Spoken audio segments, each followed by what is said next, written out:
Let's see your nails first. Oh, yes, of course. They're very nice. Yeah, they're very beautiful. Thank you. I appreciate it. I am your cool slutty daddy. Yes, I am. Yes, I'm a heartthrob. I don't know why this guy makes me so uncomfortable. Hi, my name is Sydney. Welcome back to hell. And as per usual, before we launch in, today's video is sponsored by Fume. So usually when I decide to cover a person or a celebrity, I will often go and watch hours and hours and hours of their interviews or footage or whatever.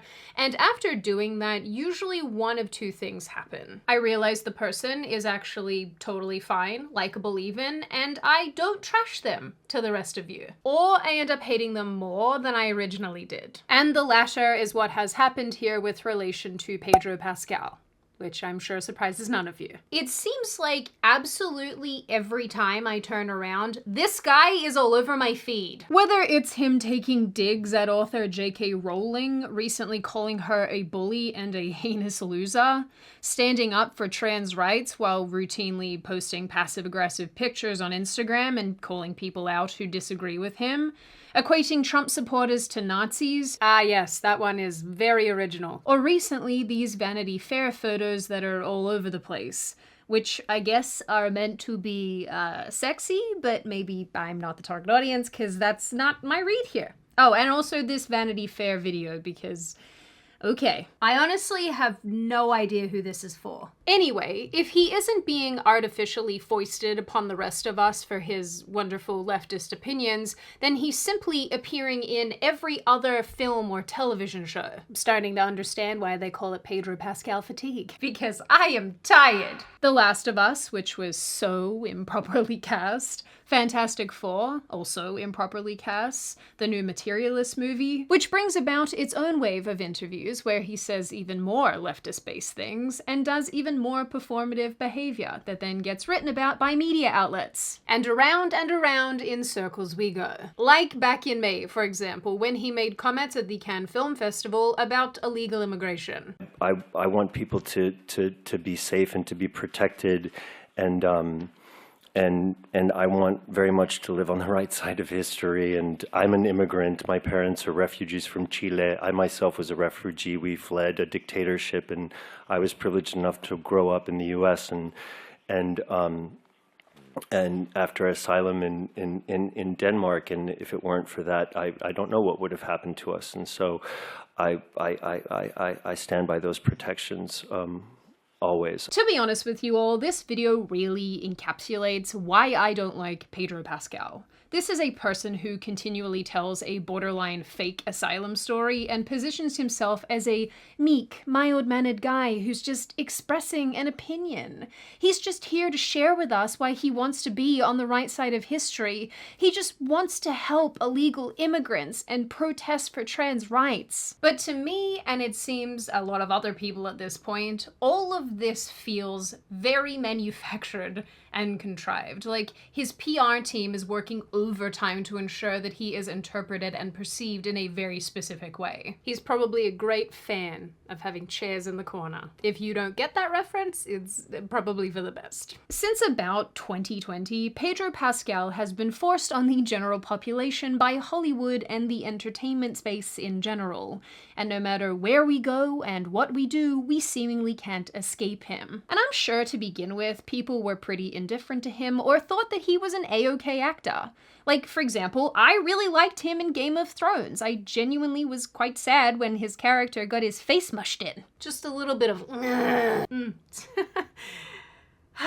But now, his rapid rise from supporting actor to global star feels very forced, with Hollywood and media outlets like Vanity Fair and MSNBC aggressively pushing him as a cultural icon. And I think it's gotten to the point where people are largely getting very irritated. Or at least I know that I am, and I like to pretend that everybody feels how I do all the time. To be fair though, I actually do see people saying on social media all the time, okay, enough is enough now. We're tired of this man who cannot grow any facial hair. stop. You know, there's actually something else I'd like you to stop. Your bad habit, which is why today's video is sponsored by Fume. Vape rhymes with nothing. And like a vape, maintaining this bad habit does absolutely nothing good for you. But stopping can be very hard. It's true. The cravings, the irritation. But there is a solution, one that doesn't hurt your lungs with chemicals and toxins. And that solution is Fume. Fume is this nifty award-winning device designed to stop any hand-to-mouth habit. It uses no heating components, no vapor, and no batteries. Instead, all you have to do is pop your preferred flavored core into your device and breathe. And Fume has a huge range of these cores, with options like crisp mint or my newest favorite, sparkling grapefruit. Like, look at how pink and cute these are. And guess what? If you're a tropical kind of person, Fume just released their newest flavor, mango, just in time for summer. And let me tell you, this smells so good. Fume also has such a good range of devices and add-ons now, like their Solano Fume, this magnetic base to hold your device, and their newly dropped Fume toppers. And it's pretty straightforward. These fit over your mouthpiece for an elevated experience. So if you too want to stop your bad habit in style, then click the link in the description, scan the QR code on screen, or go to tryfume.com/Sydney. And of course, don't forget to use code Sydney to get your free Fume topper when you order a journey pack. Now, for whatever reason, Pedro Pascal is continually positioned as a sweet, sensitive, cuddly guy. He paints himself as meek and mild-mannered and goofy. In videos and interviews, he always seems to be making fun of himself or goofing off. But there's something about it that doesn't ring super true. Like, he's always in character, and this is one of them. But I think that there are two primary things that fit together that annoy me so much about him and his overall coverage. Because Pedro Pascal seemingly became a big deal overnight, the media, and I guess the entertainment space in general, has worked incredibly hard to position him and sell him as this new age symbol of masculinity, for one. And for two, the aforementioned, is because he is sensitive and emotional, and he's meek and mild-mannered, and I feel like I am being forced to find him attractive and appealing. No! Back in 2020, he was labeled one of people's sexiest men alive. Around this time, he was also labeled as one of IMDb's biggest stars. And then the media started working overtime to sell him as the ultimate progressive icon. Men's Health in 2023 called him a symbol of modern masculinity for rejecting Latinx machismo and supporting his trans-identified sibling. Yes, he has a trans-identified sibling. Are you surprised? No, not really. MSNBC in May 2025 praised his ethic of care for bashing Trump's deportation policies and cuddling actor Oscar Isaac in an Instagram post. Vanity Fair in June 2025 quoted a director called Spike. I'm not even gonna try with this last name, guys. I'm okay. Nope, we're not doing that. Who said that Pascal is what we want in masculinity? And honestly, reading through all of these articles, it's like they all got the same. All these outlets got the same PR memo to make Pedro Pascal the woke messiah. And these are just a handful of articles. There were so many when I was writing this video that I came across that all said the same thing. That Pedro Pascal is the picture of modern masculinity, that he's our internet daddy, that he's this sweet, meek, unassuming guy that we all love. Because he gets anxious and holds actress Vanessa Kirby's hand at conferences. Because he's prepared to stand up for his trans sibling and fight J.K. Rowling with his pointy words. Because he's softly spoken and anxiously gripping himself when he speaks about illegal immigration. Like, give me a break. He speaks emotionally during interviews and tells us how fragile and relatable he is. Bella and I are like linked souls, and this was the ultimate manifestation of that as scene partners on this porch. And so we took such good care of each other and just kind of like lived in the pain of it the entire day. I remember just being absolutely like emptied out by the end of that day. Because you're trying to make me nervous, and I'm a vulnerable person, and it works. I don't know, maybe this is a theater kid thing, but my God, I am begging you to use human words, not thespian speak. This, to me, almost feels like the equivalent of that Wicked interview that happened where one of those actresses, whose name escapes me right now, said that she was holding space for something and then everybody on the internet mocked her. That is what this is to me. He's holding space. This week, people are taking the lyrics of Defying Gravity and really holding space with that and feeling power in that. I didn't know that that was happening. I've seen it, yeah. That's really powerful. Mm-hmm. Yeah. That's what I wanted. Yeah. I didn't know that was happening. All of it feels, once again, so contrived. And I think why I specifically am very bothered by this, I mean, there's a bunch of reasons, but one of them is because it's almost like we're being force-fed this idea that the Pedro Pascals of the world, and Pedro Pascal specifically, is the ideal man. That this feminized version of masculinity is the correct one, and age-old masculinity is wrong. I want my men to be able to do a handful of very important things. Chop wood. What else do I want them to be able to do? Is that it?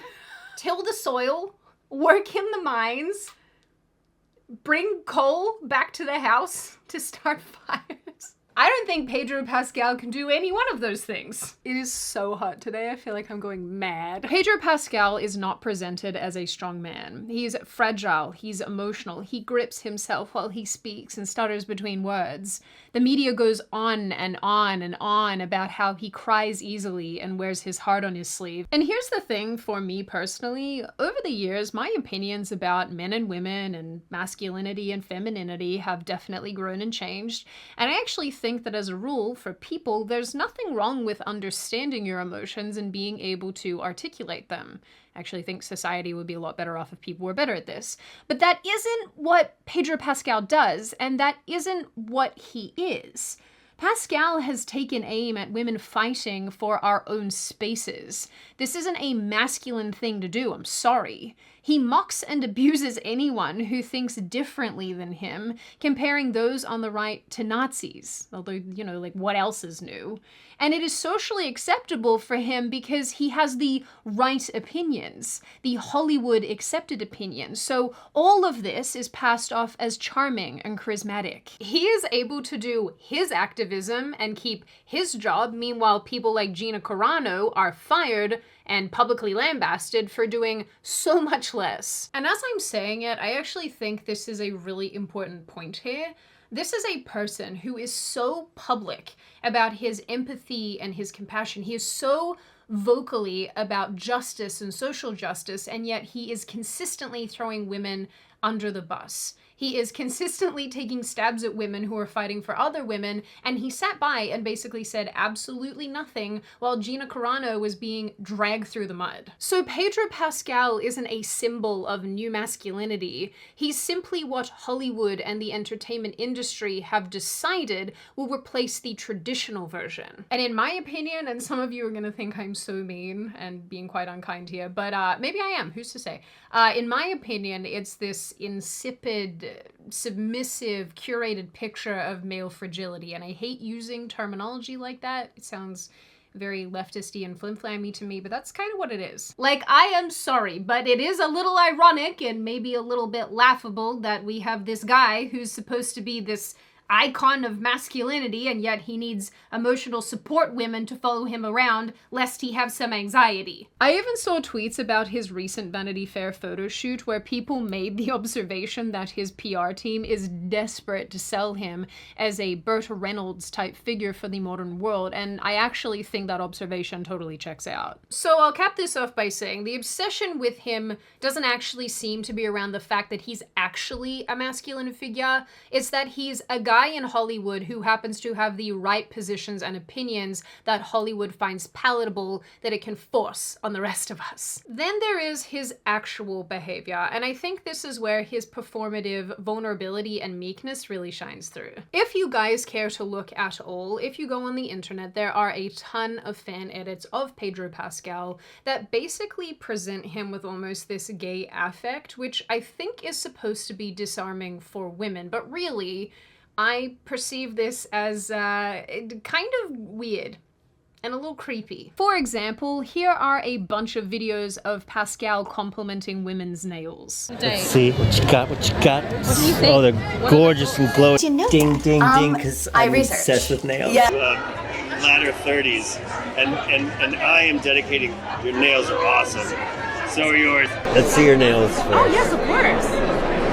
They're very like? nice. Yeah, they're very beautiful. Thank You're you. welcome. I appreciate it. Can I just say one thing? That your nails, they bring out the color in your eyes. I'm not trying to flirt, but it's so into. I've been kind of obsessing with everybody's. But you did that on purpose. I didn't did you? that on purpose. It How really did I works. know? It's very, very It's good. because I bought this weird, really amazing metal ring, and I needed to great, find something to it's go a with. great color. That's awesome. Hey, thanks. Thank you so much. And as a fan of your nails, I would like you to show them to me, please. Oh, come on, please. As you guys know, I am in fact a nail girly. My tech is actually a man, so I come into contact all the time with people who compliment my nails, who say that they're really nice, and both men and women do this, but let me tell you now, men do not act like this when they see my nails. It's kind of funny because when I was showing my loved ones these clips of Pedro Pascal, because I like to know if my perceptions of things are more in line with what other people are thinking or if I'm completely off the planet, and each of them said, "Is this man gay?" And I said, no, he's not. And this isn't because straight men can't and don't appreciate nails. They can and they do. It's because it just comes off as disingenuous behavior. Every person I showed this to also viewed this as disingenuous behavior, and maybe it is legitimate. Maybe he actually likes nails, but what is it? What mechanisms are at play here that make people read this as odd and strange and contrived? And I want to remind you all that this is a 50-year-old man who routinely behaves like a teenage girl. The same goes for the way that he interacts with female co-stars. Again, fans have made cuts where he is nicely touching female actresses, kissing their hands or touching them on the arm, and I feel like people need to pick a lane with this one. If this were any other man, touching women like this would incite lots of women online. They would call it predatory and creepy. But because of Pedro Pascal's soft, effeminate behavior, this is suddenly fine. He's like gay best friend adjacent.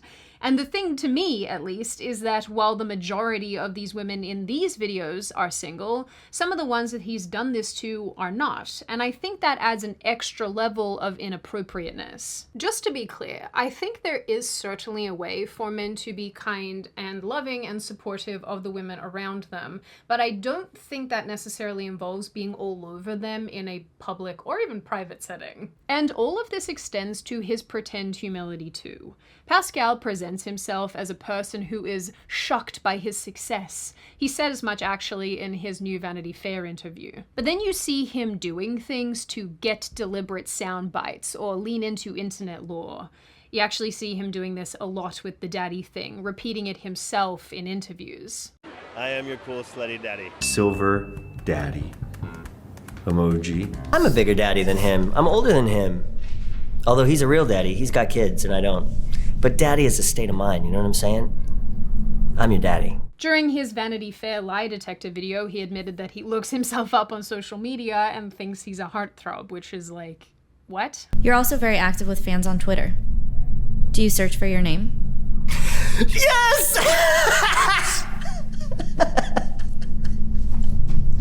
yeah, I know. I find the laughing so not real that it makes me uncomfortable. I feel like I'm, ugh. For me, this has been one big adventure in discomfort. He posts pictures with captions acknowledging that he's everywhere because he knows what is happening and he loves it.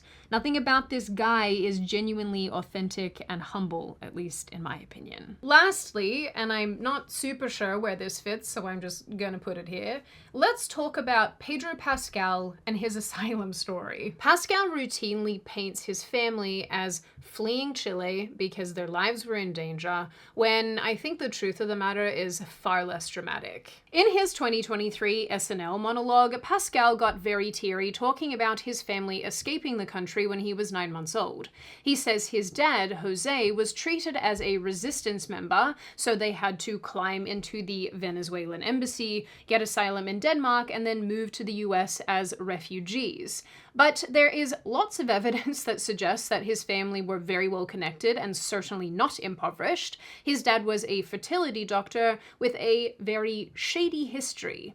He has been fined $1.2 million for tax evasion and fraud. He allegedly cooked the books and then fled to the US, dodging charges but getting barred from practicing medicine in Chile. He's also linked to some other crazy stuff like stealing embryos and implanting them in women without their consent and just a whole heap of stuff. So if you are interested in this, I absolutely recommend looking into it because you will find some very weird stories. Point is, I feel like Pedro Pascal has whitewashed his own family history in order to better sell this victim narrative. Because let's be real, nobody wants to hear about some family patriarch who committed tax fraud and then stole a bunch of babies. It's nowhere near as appealing as a sad refugee story. So you guys get the picture. I had a bunch of clips that I wanted to include, but I have a feeling that they would get me copyright claims, so I have left them out of this video, unfortunately, but hopefully what I have included has given you a little bit of a picture of what I'm talking about here. I guess the bottom line is that I am probably not the Pedro Pascal target audience, which is odd given that I am female and probably around the correct age. So in saying that, it's probably understandable that I don't like this bizarre attempt to reinvent masculinity around him. I don't like the fact that he is everywhere. I don't like the fact he is being forced upon my consciousness.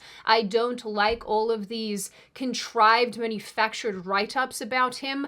I don't like any of it. And I will say, it is obviously completely cool if you totally disagree with me here and you like him and you think that he's handsome and attractive and you like the way that he presents himself and the things he does. You are absolutely entitled to those opinions and I won't hold them against you. It's okay if you're a fan of him. I am just not. And a lot of people are not. And honestly, I am sick and tired of seeing him everywhere. It's also totally okay to not fit this perfect male masculine archetype. It definitely takes all sorts, and it's perfectly acceptable to not fit into any one specific box. But with that being said, I am just not okay with masculinity being presented through the Pedro Pascal lens because, to be honest with you, I think on a long enough timeline, something about this guy is going to come out, and all of this faux interest in him is going to seem very silly in the end. So ultimately, I am very much looking forward to this bizarre trend around this man coming to an end, and I hope that that end comes very soon, because like many of you, I am fatigued. Now on that note, and before I open the floor to all of you, this is just a reminder, check out Fume using the link in the description. I love Fume, they have been a major supporter of this channel, so if you are looking to replace a bad habit that you might have, Fume is a very, very great alternative. Now I open the floor to all of you. What do you all think? Am I in the wrong? Is this guy likable? Do you guys like him and enjoy him? Do you think that I am correct and he is annoying and it's very frustrating seeing him absolutely everywhere being forced on all of us? What do you think of this reinterpretation of masculinity through the Pedro Pascal lens? Do you agree with it? Do you disagree with it? Do you think that he is insipid and submissive and blah?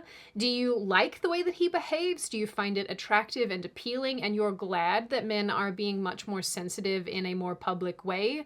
What do you think of the way that he interacts with women? Does it give you the ick? Does it sort of rub you the wrong way, make you feel uncomfortable? Or do you think, hey, that's actually really nice? Once again, I wish more men did that.